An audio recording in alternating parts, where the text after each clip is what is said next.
पिछले 2 महीने से स्टॉक मार्केट में काफ़ी उथल-पुथल है और स्टॉक मार्केट अपने पीक लेवल से आज के दिन में 7.5-8% के आसपास नीचे आ गई है।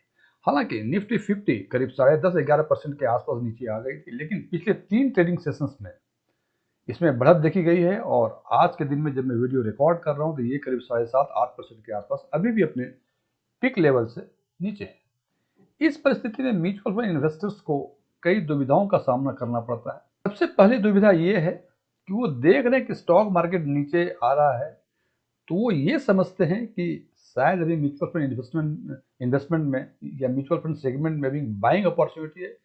लेकिन वो ये भी सुनते हैं कि फाइनेंशियल एक्सपर्ट जैसे बता रहे हैं कि Indian stock market over valued है।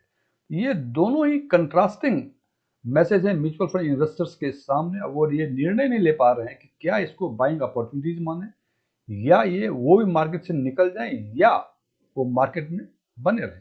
आज हम चर्चा करेंगे इन्हीं बिंदुओं पर, खासकर स्मॉल कैप सेगमेंट के कॉन्टेक्स्ट में, और हम इवेलुएट करेंगे स्मॉल कैप सेगमेंट के बेंचमार्क निफ्टी स्मॉल कैप 250, और इसके साथ साथ देखेंगे इस सेगमेंट में क्या कोई ऐसा म्यूचुअल फंड है जो आज के दिन में भी अंडर वैल्यूड है, मतलब आज के दिन में भी इसमें हम इन्वेस्टमेंट करने का स्कोप है।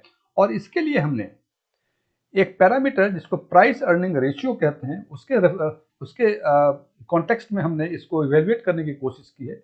अब जहां तक प्राइस अर्निंग रेशियो की बातें हैं, जैसे नाम से ये साउंड करता है प्राइस अर्निंग रेशियो, इसका फॉर्मूला की यदि बातें करें तो price earning ratio is equal to NAV net asset value upon weighted average EPS of the portfolio. जितनी भी NAV उस म्यूचुअल फंड की है उसको डिवाइड कर देंगे उस पोर्टफोलियो के वेटेड एवरेज EPS से, जो वैल्यू आएगी वो प्राइस अर्निंग रेशियो कहलाएगा। और इस बेसिस पे आज हम स्मॉल कैप सेगमेंट को इवेल्युएट करने की कोशिश करेंगे और इस सेगमेंट में देखेंगे क्या आज के दिन में भी कोई ऐसा स्कीम है, कोई ऐसा फंड है जो अंडर वैल्यूड है, यानी उसमें बाइंग अपॉर्चुनिटी है या नहीं।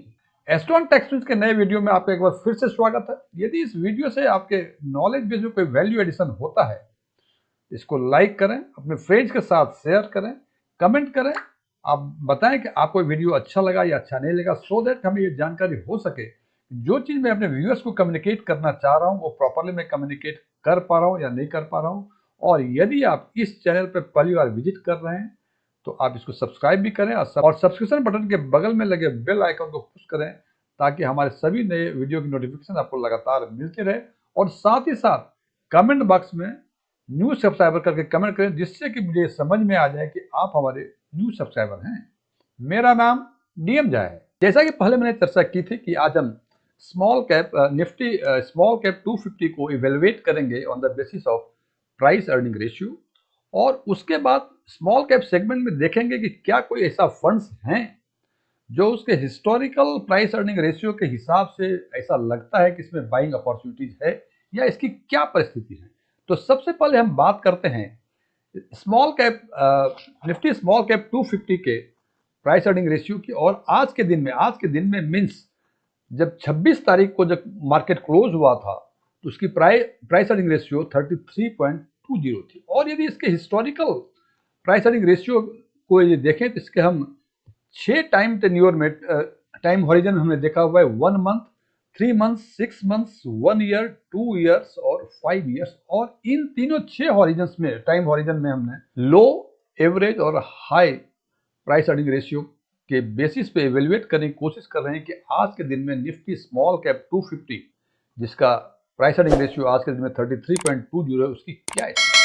तो यदि इन सारी फिगर्स को एक साथ देखें तो हम ये देखते हैं कि ऑल टाइम हाई जो निफ्टी स्मॉल कैप 250 था इट इज 33.85, और आज के दिन में निफ्टी स्मॉल कैप 250 का price earning ratio it is 33.20। हालांकि ये ऑल टाइम हाई को टच नहीं किया है, लेकिन ये ऑलमोस्ट जो है ऑल टाइम हाई को टच करने वाला है। तो ये हाई के हिसाब से देखते हैं ये हाई के आसपास है।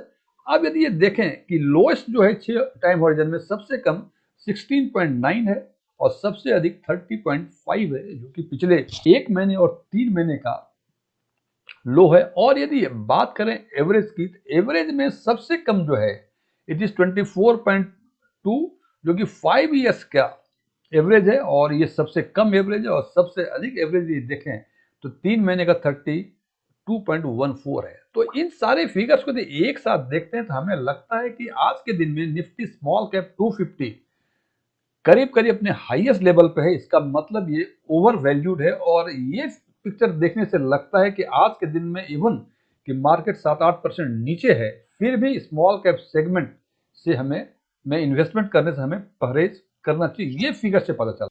लेकिन यदि इसके हम कुछ फंड्स की बातें करते हैं तो हमने स्मॉल कैप सेगमेंट में इसको एनालिसिस करने की कोशिश की थी और आज के दिन में स्मॉल कैप सेगमेंट में कुल 27 फंड हैं और उन 27 फंड में से 13 फंड ऐसे हैं जिनका price earning ratio Nifty small cap 250 के price earning ratio that is 33.20 से नीचे है। और वो स्कीम्स हैं Bandhan, Sundaram, Franklin, Quantum, JM, Mahindra Manulife, ICICI, UTI, Quant, Nippon India, DSP और केनरा का स्मॉल कैप फंड। ये सारी बातें हम स्मॉल कैप फंड की बातें में कर रहे हैं। और यदि आज के दिन में देखें तो सबसे कम जो प्राइस अर्निंग रेशियो है इट इज 19.84 जो कि एचडीएफसी का है। और इन 13 फंड में से इन 13 फंड का फिर बता दूं कि इनका जो प्राइस अर्निंग रेशियो है आज के दिन में जो निफ्टी स्मॉल कैप 250 का प्राइस अर्निंग रेशियो उससे कम है। और इन 13 फंड में से सबसे अधिक केनरा का है जो कि 31.89 है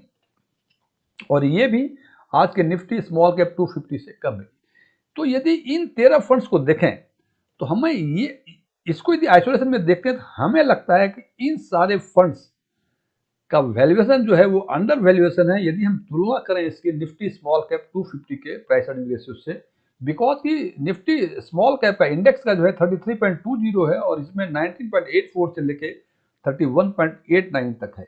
तो अभी हमने यदि निफ्टी स्मॉल कैप के प्राइस अर्निंग रेशियो को यदि आइसोलेशन में देखा था हमें लगा था कि स्मॉल कैप सेगमेंट में आज के दिन में इन्वेस्टमेंट करने की अपॉर्चुनिटीज नहीं है। लेकिन जब यदि इसको इन 13 फंड को कंपेयर करते हैं निफ्टी स्मॉल कैप के प्राइस अर्निंग रेशियो हमें लगता है कि इन 13 फंड में आज के दिन में इन्वेस्टमेंट किया जा सकता है और ये अंडर वैल्यूड है यदि तुलना करें हम निफ्टी स्मॉल कैप 250 के प्राइस अर्निंग रेशियो से। तो लेकिन जैसे मैं कहता हूं कि कोई चीज अच्छा है या खराब है ये जब तक उसके पीयर से या डिफरेंट पैरामीटर से इसको इवेल्युएट नहीं करेंगे तो आप ठीक ढंग से इंटरप्रिटेट नहीं कर पाएंगे कि फंड की स्थिति क्या है। इसके लिए हमने एक और फैक्टर, एक और रेशियो जिसको बीटा वैल्यू कहते हैं, बीटा वैल्यू के हिसाब से भी हम टॉप 13 फंड्स को सेलेक्ट करने की कोशिश किया है, शॉर्टलिस्ट किया है हमने। और जैसा कि आप जानते हैं कि बीटा वैल्यू का मतलब सिंपल शब्दों में, यदि बीटा के वैल्यू के बारे में आपको पता है तो अच्छी बात है, वैसे मैं एक लाइन में बता दूं, बीटा वैल्यू का मतलब जिस फंड्स का बीटा जितना कम होगा वो उतना कम वोलेटाइल होगा, मतलब वो उतना अच्छा फंड माना जाता है। तो हमने बताया कि बीटा वैल्यू के बेसिस पे हमने 13 फंड को शॉर्टलिस्ट किया है।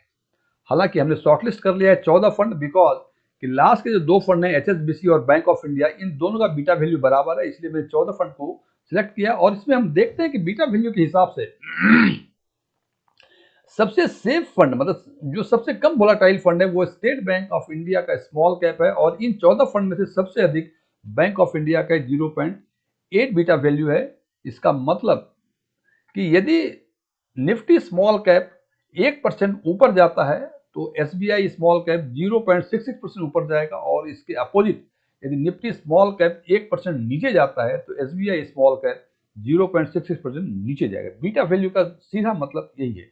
तो हमने देखा कि ये 13 फंड जो कि पी के प्राइस अर्निंग रेशियो के बेसिस से बेहतर माने जा रहे थे और चूंकि केवल हमें अंडर वैल्यूड या ओवर वैल्यू फंड को नहीं देखना था, हमें ये भी देखना था उसमें वोलेटिलिटी क्या है और उसके हिसाब से हमने ये 14 फंड को शॉर्टलिस्ट किया। अब हमें ये देखना ये है कि क्या ये 13 फंड और ये 14 फंड कोई ऐसा फंड है जिसका कि प्राइस अर्निंग रेशियो भी निफ्टी स्मॉल कैप 250 से 33.20 से कम हो और इनका बीटा वैल्यू भी टॉप 13 फंड्स में आता हो।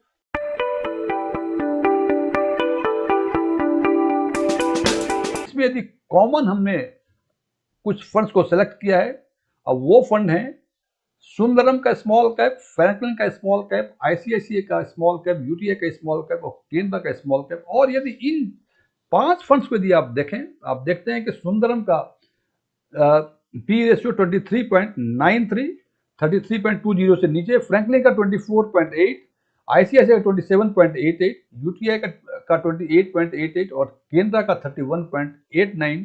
और इनका जो बीटा वैल्यू है, टॉप 14 फंड्स थे जिसमें सबसे अधिक बीटा वैल्यू 08 था, उससे इन पांचों में कम है। तो हम ये कह सकते हैं कि इवन इफ आज के दिन में Nifty small cap segment over valued है, यानी यदि इंडेक्स फंड में लगाना चाहते हैं आप, तो निफ्टी स्मॉल कैप के आज के दिन में उसमें इन्वेस्टमेंट करने की कोई अपॉर्चुनिटी नहीं है। लेकिन 37 फंड में से ये 5 स्मॉल कैप फंड को हमने शॉर्टलिस्ट किया है, जिसमें अभी भी काफी अधिक अपॉर्चुनिटी है इन्वेस्टमेंट करने की। और मेरे ओपिनियन में यदि इन फंड्स में, क्योंकि इसकी वोलेटिलिटी भी कम है और इनका प्राइस अर्निंग रेशियो भी जो निफ्टी स्मॉल कैप का प्राइस अर्निंग रेशियो आज के दिन में उससे कम है, तो मैं ये समझता हूँ कि इन फंड में यदि आज भी आप चाहें तो लमसम में आप इन्वेस्टमेंट करके काफी अच्छे रिटर्न मिलने की भविष्य में पूरी संभावना है। हालांकि जैसे मैं कहता हूं कि अंतिम निर्णय आपको अपने खुद लेना है, अपने फाइनेंशियल विजडम, अपने रिस्क प्रोफाइल, अपने परसेप्शन के हिसाब से लें, और यहां भी अपना निर्णय आप खुद लें। Thank you.